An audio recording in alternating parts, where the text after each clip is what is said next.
गोपालपुर गाँव में प्रकाश त्रिपाठी नामक जड़े ब्राह्मण व्यवसायी रहुथिले। से बहुत सफल होइथिले। से पुराण विषय रे चतुर एवं ज्ञानवान थिले।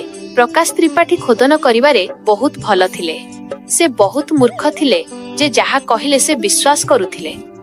दिने से गोटे छेली किनिबाकू अन्य गाँकू जाआंती। से छेलीटीकू सेठारु किनी भल लाभरे बजार रे बिक्री करिबे भाबी जाउछंती। से एक भल छेली किनिबा इच्छा रे अन्य गाँ आड़कू जाउछंती। मदन नामक जणे व्यक्ति तांकू एक बड़ पशु विषय रे पचारिथिले।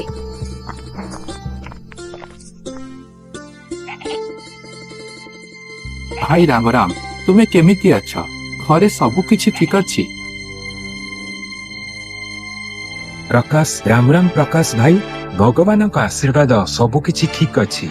आज तुमे केमिति अछ मते कुह। दयाकरी मते एक सुस्थ सबल छेली देखांतु, मु ताहा किनिबाकू आसीछि। प्रकाश भाई देख, तुम सामने थिबा छेलीटी बहुत सुस्थ और हटाकटा अछि। एहा आपनक पई उपयुक्त। आपण बजार रे एहार भल मूल्य पाइबे। मदन भाई छेलीटीर ठीक दाम लगा। प्रकाश एवं मदन निज मध्यरे बुझामणा करी प्रकाश छेलीटी किनिले।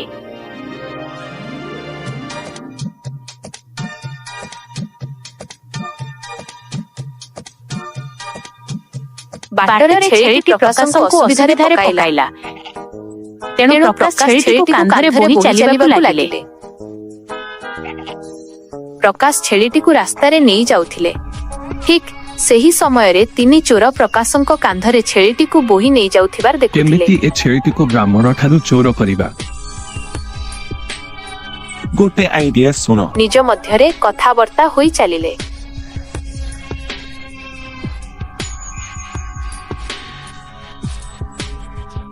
प्रथम चोर प्रकाश भाई, मुए कौन देखुछि? राम राम, आपण एकी अनर्थ करूछंती। आपण काहेकि कुकुरटिए कांधरे बोइछंती, ताकू कुआरे नेउछंती। तुमर मुंड खराब होई जाय छै कि? तुमे ए छेड़ी छुआ को कुकुर बोली कहूछ? अरे जा जा गोटे भल डाक्तर सह देखा कर। खराब कौन पाई भाबुछंती प्रकाश भाई? आपनक इच्छा। कुकुर को छेली भाभी नहीं जाओ। मोर कौन जाउछि? मु भाबुथिली आपनक क्षति न हो बोले कहिदेली। प्रकाश रागरे सेठारु आगकू बढ़िले। किछि दूर जिबा परे से द्वितीय चोर को पाइले।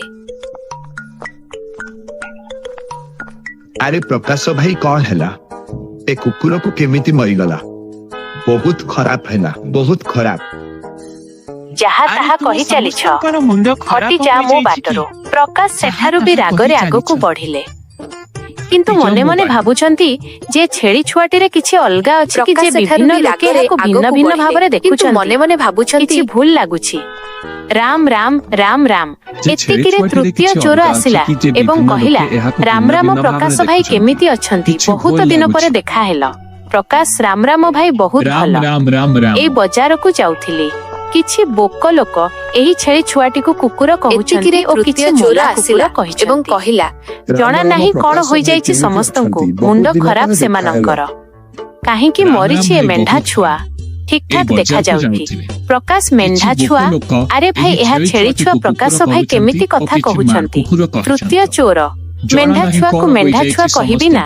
मोते भी गोटे मेंढा छुआ किनिबार थिला। जदि तमे बिकिबाकू चाहो तेबे 400 टंका देबी एबे एही मुहूर्त रे।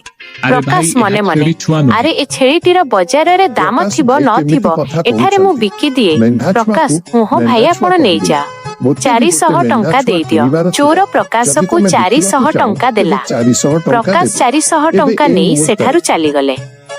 प्रकाशଙ୍କ प्रतिशोध ओ जादुई लोटा 400 टंका नेई प्रकाश सेठारु चली गले।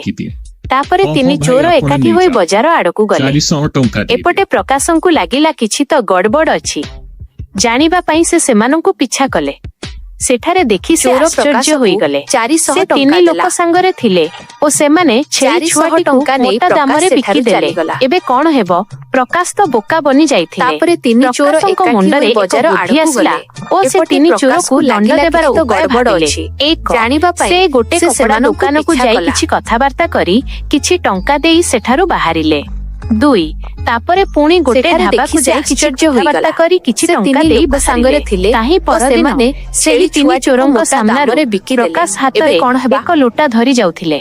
ତୃତୀୟ ଚୋର, ଆରେ ପ୍ରକାଶ ଭାଇ କୁଆଡେ ପ୍ରକାଶ ଚାଲିଲ? ତ ବୋକା ବନି ପ୍ରକାଶ, ଯାଇଥିଲା। ଆରେ ଭାଇ କେମିତି ଅଛ? ପ୍ରକାଶର ମୁଣ୍ଡରେ କିଛି ଏକ ଜରୁରୀ ବୁଦ୍ଧି କାମରେ ଆସିଲା ବଜାରକୁ ଓ ସେ ତିନି ଯାଉଥିଲି। ଚୋରକୁ ଦଣ୍ଡ ଦେବାର ବାସ୍ ଉପାୟ ଢାବାରେ ଭାବିଲା। ଖାଇ ଏହି ଲୋଟା ବିକିବାକୁ ଯିବି। ତୃତୀୟ ଚୋର, ଆରେ ପ୍ରକାଶ ଭାଇ ଏହି ଲୋଟକୁ କିଏ କିଣିବ? ଗୋଟେ କପଡା ପ୍ରକାଶ, ଦୋକାନକୁ ଯାଇ ଏହା କିଛି କଥା ସାଧାରଣ କହି ଲୋଟା ନୁହେଁ। କିଛି ଟଙ୍କା ଦେଇ ଏହା ଆମର ସେଠାରୁ ବଂଶଗତ ବାହାରିଲା। ଜାଦୁଇ ଲୋଟା।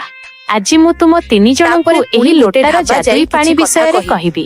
ତିନି ଚୋର ପ୍ରକାଶ ସହିତ ଢାବା ଆଡକୁ ଚାଲିଲେ। ପ୍ରକାଶ ଟଙ୍କା ସେମାନଙ୍କୁ ଦେଇ ବାହାରିଲା। ସମସ୍ତଙ୍କୁ ବହୁତ ଖାଇବାକୁ ଦେଲେ ଓ ନିଜେ ମଧ୍ୟ ଖାଇଲେ।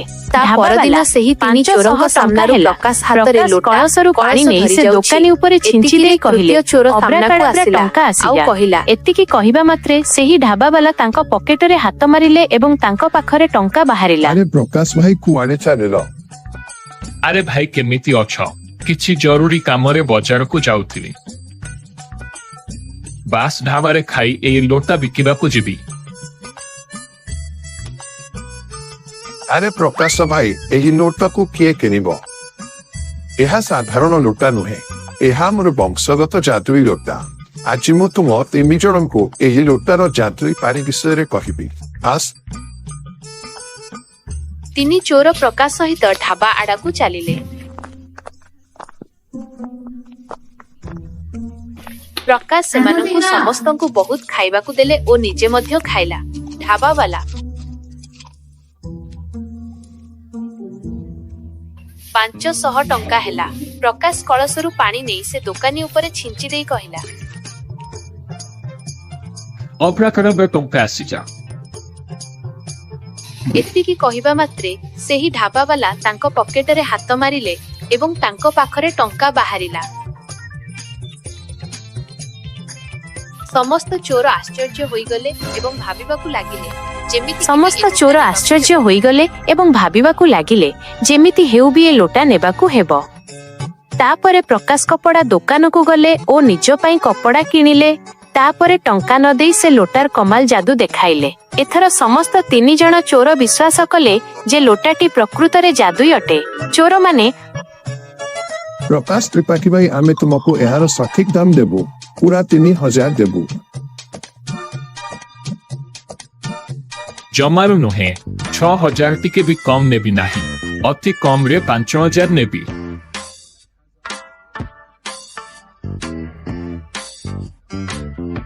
ତିନି ଚୋର ନିଜ ମଧ୍ୟରେ କଥାବାର୍ତ୍ତା ହୋଇ 5000ରେ ରାଜି ହେଲେ।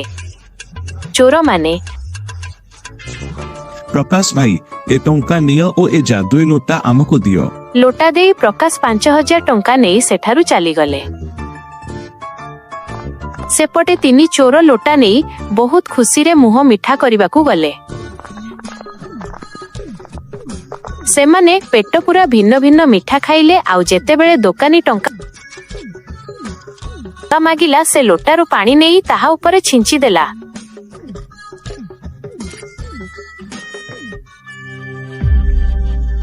ଏ କଣ ଚବଲମି କରୁଛ? ଟଙ୍କା ବାହାର କର। ଟଙ୍କା ଚାଲି ଆସିଥିବ, ନିଜ ପକେଟରେ ଦେଖ। ଦୋକାନୀ ନିଜ ପକେଟ ଦେଖିଲା, ତାହା ଖାଲି ଥିଲା।